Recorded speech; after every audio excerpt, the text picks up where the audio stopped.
Hey,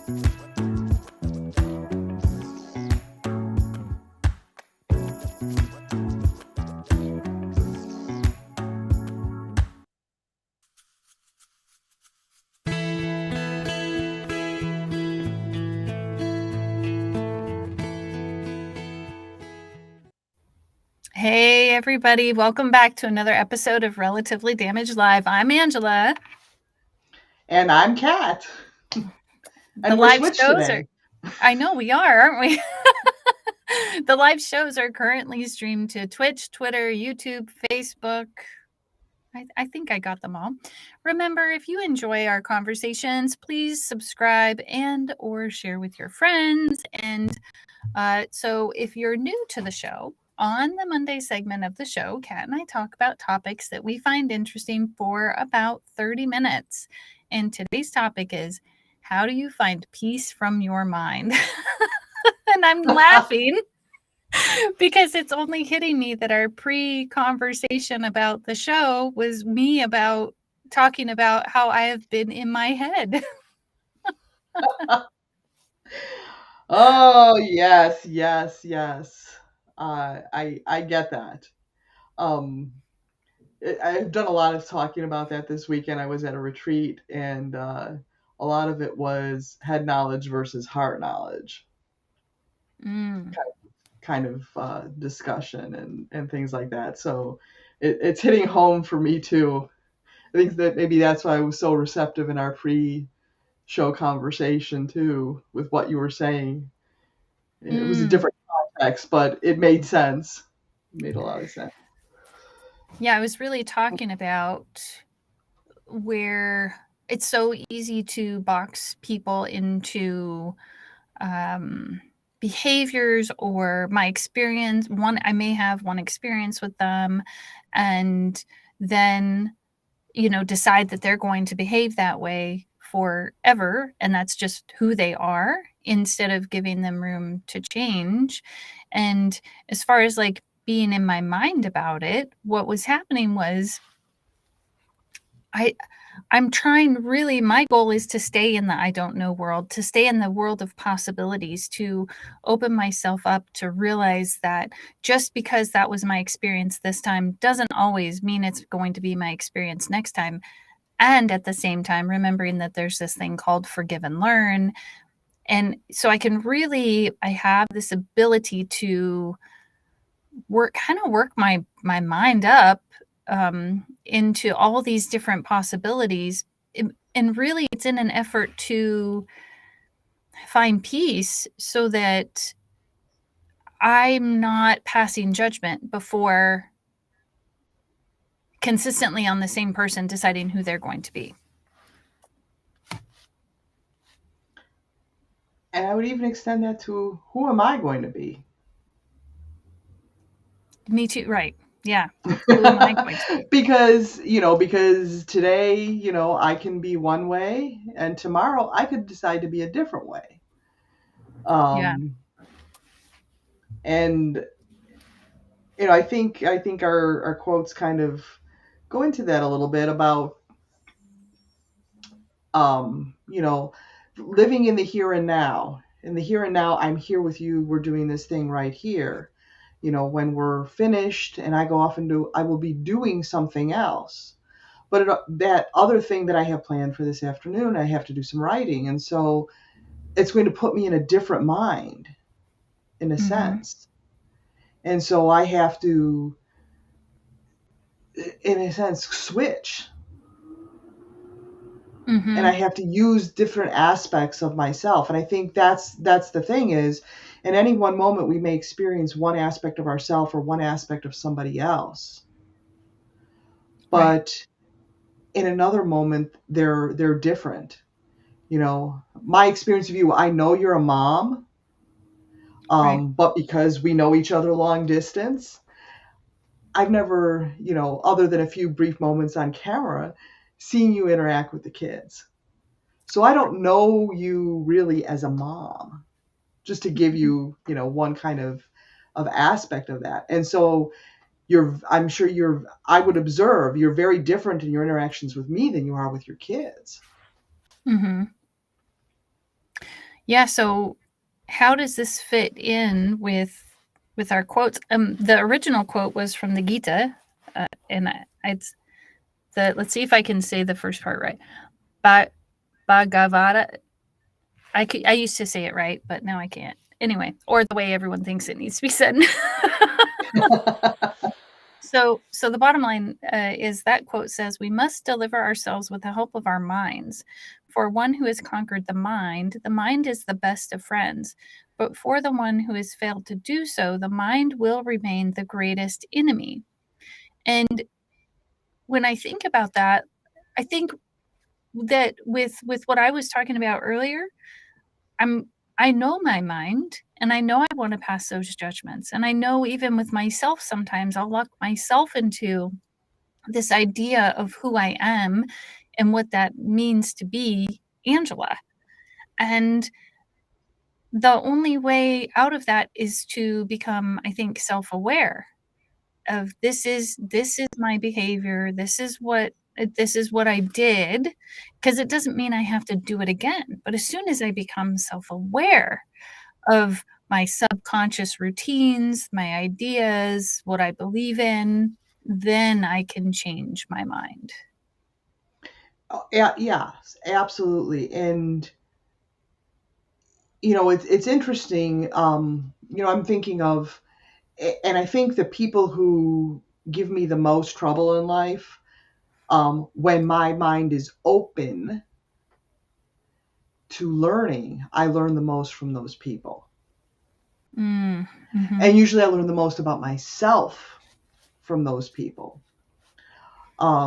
They challenge me in ways. So I'm thinking, if my mind is closed about them and just saying they're this way,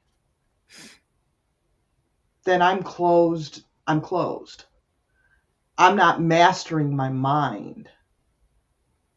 I'm letting my mind be the master of that immediate kind of opinion that I formed, and that's that. And I close that off to not be open to the experience of that person in their totality, that person in relationship to me, and how that affects me. And so I think that's about the mastering of the mind, and thinking about how staying open to possibilities, and not fixing on one thing, because that's one moment in time, mhm. realizing that there's a lot more to it, and just going in and being open. I mean, I think that's really what the mastery is about. It's Mhm. less about understanding intellectually and more about being open to the experience. Yeah. I mean, and see, this is where it can get confusing though too, because if someone does something that's not okay, abuse or physical abuse or something like that, or an injury, then I may choose to no longer go around that person because I'm going to forgive and learn and not forgive and forget. And I Hmm. probably will make the assumption that that's just who they're going to be with me until of course they show me otherwise, because they would be the ones who would have to prove that um, Right. through their behavior. Right. Well, and that there you go through, through the experience of things. I mean, obviously, I don't think it's, well, I'm going to be open because today you abuse me, but tomorrow you might not. I think it's more of a, I mean, there's obviously those kinds of judgments that we make serve a purpose, Hmm. to some degree. I think it's the questioning those, kind of realizing, where is this coming from? Why is it coming from that thing?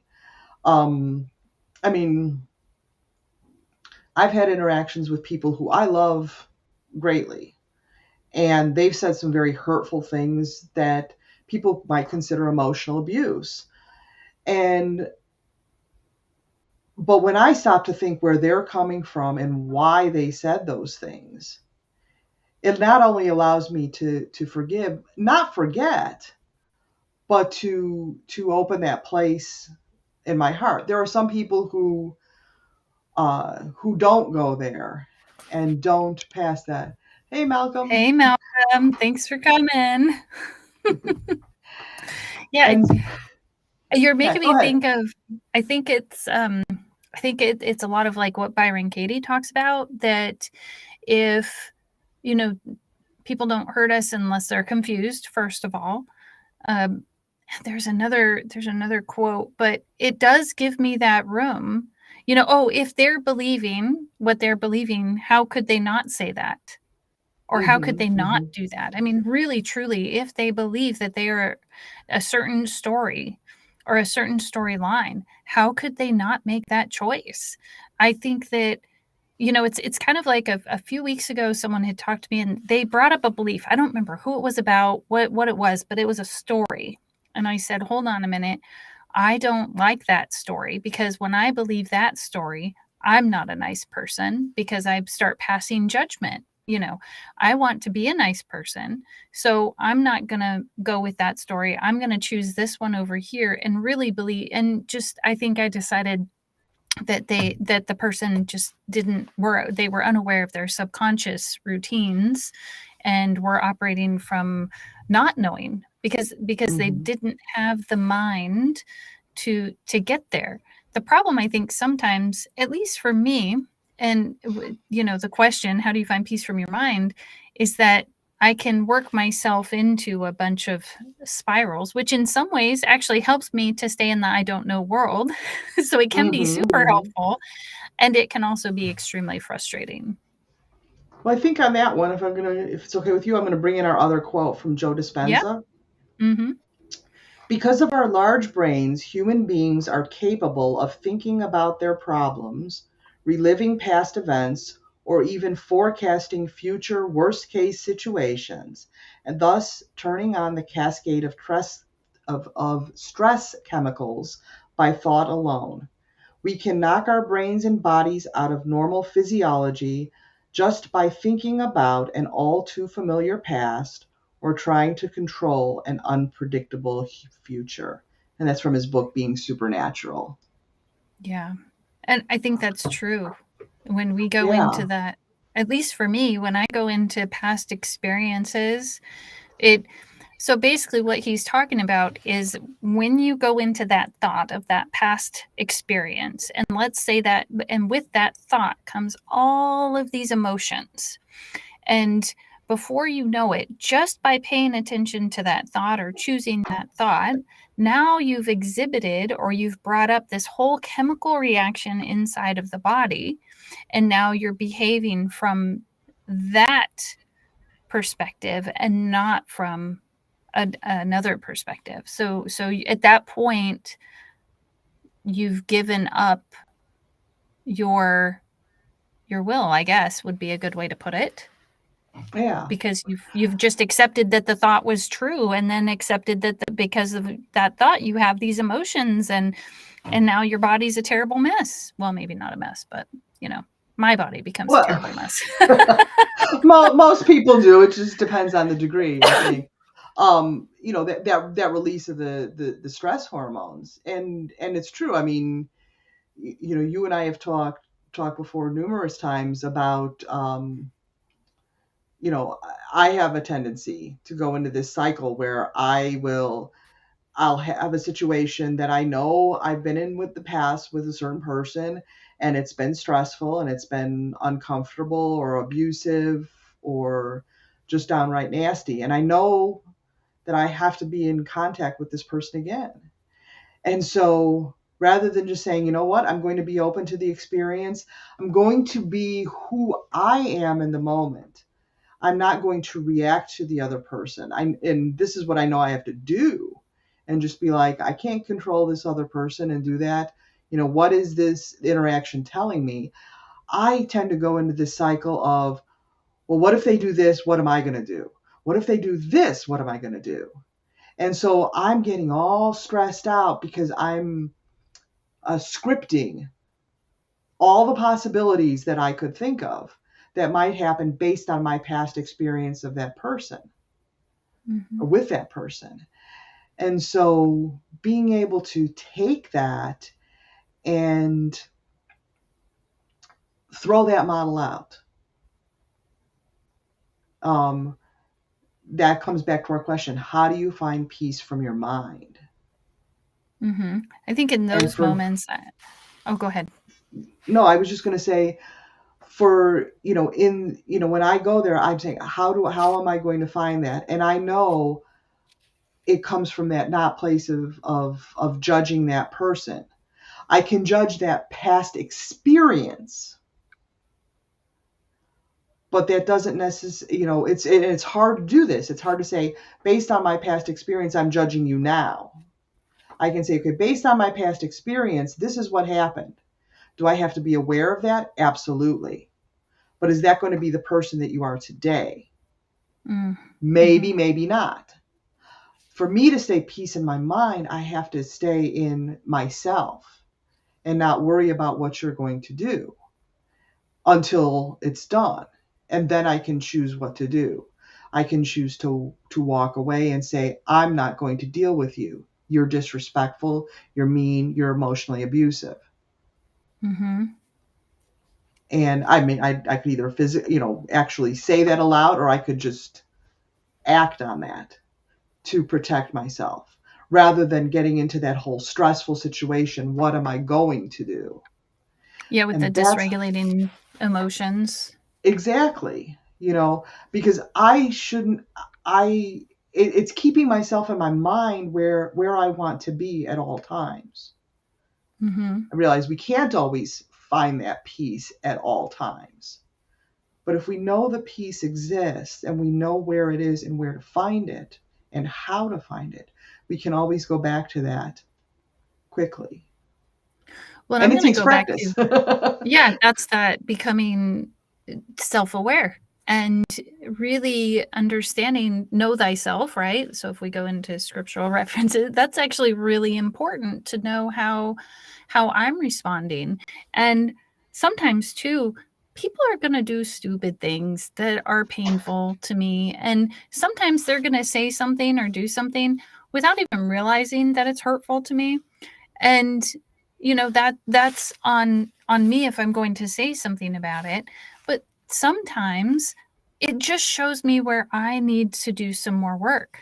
Mm-hmm. It's like, and I've used the kids a lot of times. They have to, they will tell me something about myself that I don't like, and then I have to take a look, and I have to find peace about it, and I have to find, do that work. Malcolm's got a comment here. Let's see what he says. I believe you have to first define peace or mindful peace. Once you've defined it, now you have to hold yourself accountable for your own peace. I love that. And I think I do that that too. is true. Like, the trick though is, even I think, getting to that when you're not even aware of what that means or how that feels. And from my experience, I think that it has taken me a tremendous amount of meditation to get to that point where I could start understanding what is that peace. Because at first, man, those thoughts come up. I wanted to hold on to them.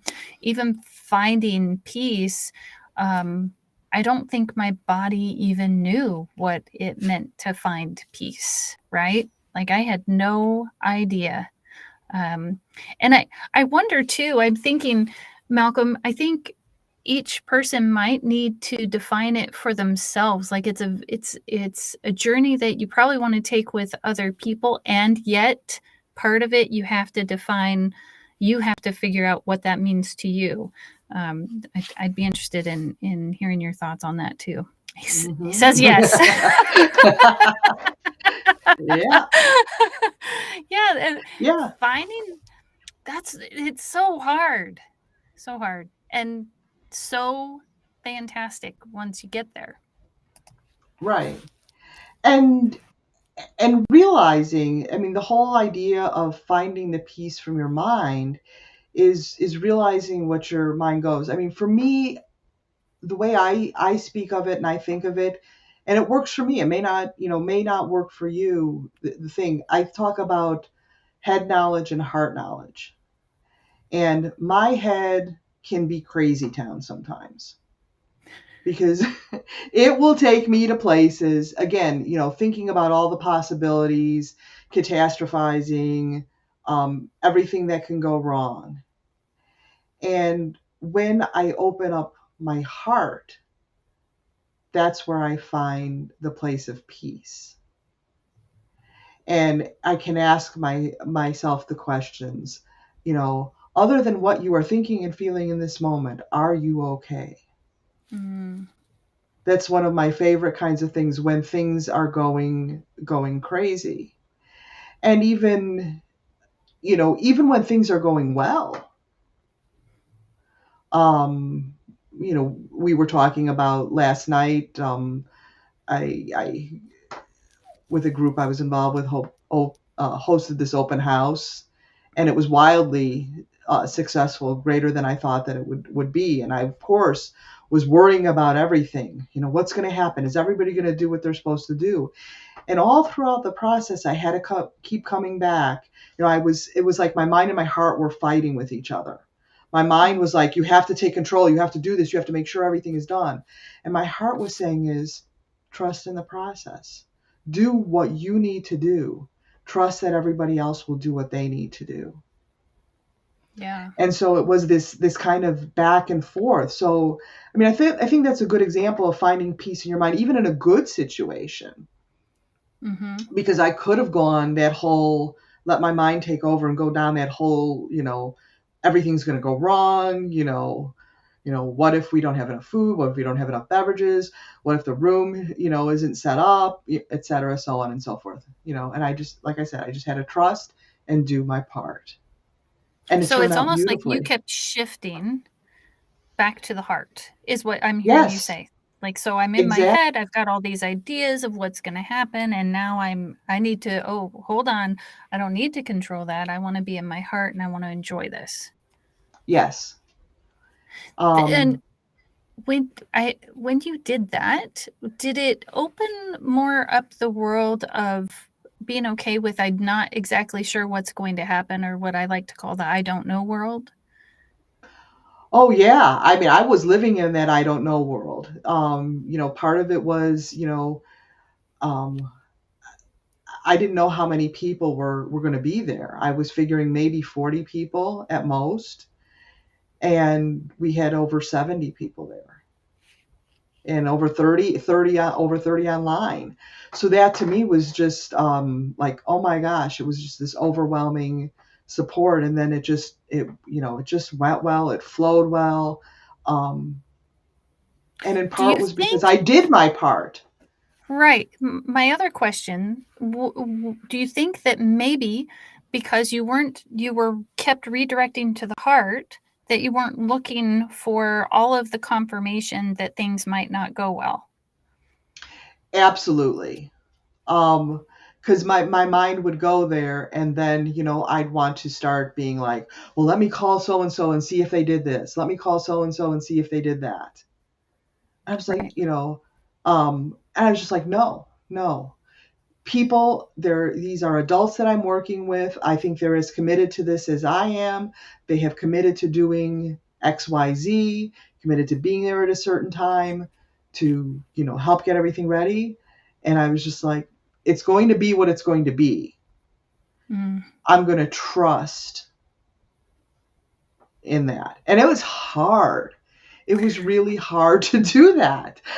Um, but but it helped make the event much greater than I expected it would have been. So by trusting and staying in the heart, your perception of the event and what you experienced is a beautiful memory, instead of trying to control and force solutions and make things happen the way you thought they were supposed to happen, type thing. Hmm. Yeah. Yeah. It's I remember Thanksgiving last year.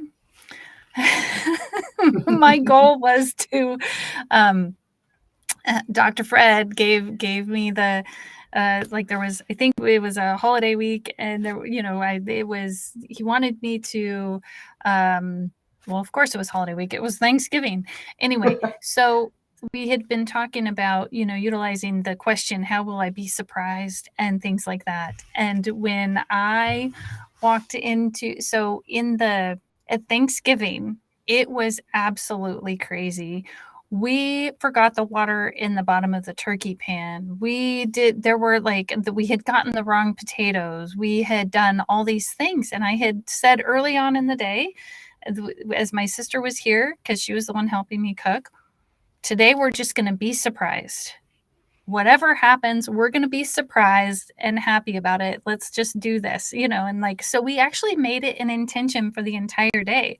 When we pulled out the turkey, I even questioned. I was like, I think we forgot to put water in the bottom of the pan. She's like, no, there was water in the bottom of the pan. And I wanted to be like, are you sure? But excuse me, when we pulled the turkey out of the oven, the bottom of the turkey pan, thank goodness, I think we used 2 pounds of butter on the turkey. I remember this story, yeah. because and things were burnt to the bottom of the pan. It was super hard and super gross. I mean, it didn't look good.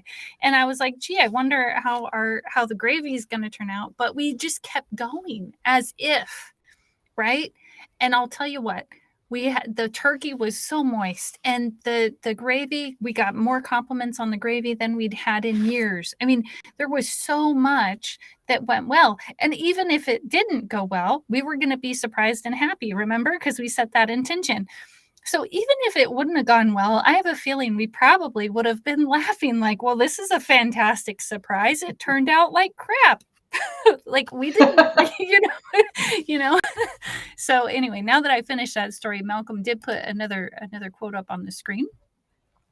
And Malcolm says your brain processes about 70,000 thoughts a day. So yes, you will be everywhere, every day, all the time. But it's what you focus on that creates your now moment. So I think what Malcolm is saying is that we get to choose what we focus on. I mean, with 70,000 thoughts in a day, how many minutes are in a day? I don't remember. But 70,000 thoughts, that's a lot. So it's like we can pick and choose what we want to focus on and do so gratefully, maybe. Mm-hmm. I was just thinking of the song from Rent about 575,600 minutes, but that's a year.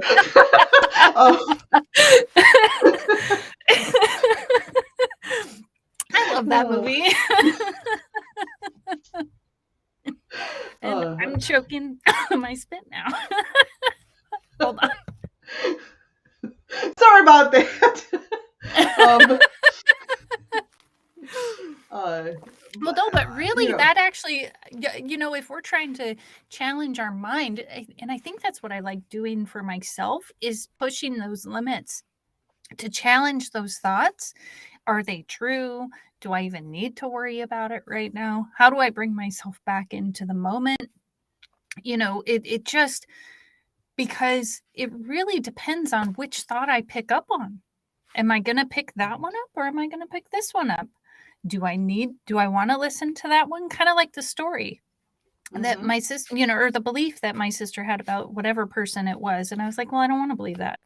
So it was like, I just dismiss, and I said that instead of just kind of dismissing her, I explained to her my thought process so that she would understand. It's not that I don't love her or care about her opinion, but I also wanted her to see that she had a choice of what she believed about that person, and whether she chooses to pick up my way of thinking or not is totally up to her. But I wanted to make sure she knew that it was out of love that I didn't want to believe that story.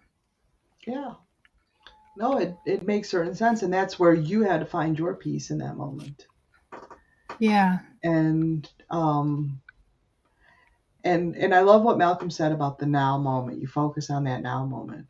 I think that's really the place that you can find that peace. At least it is for me. Yeah. Me too. Okay, our 30 minutes is up. I'm Angela. And I'm Kat. And we'll be back next week. Bye-bye.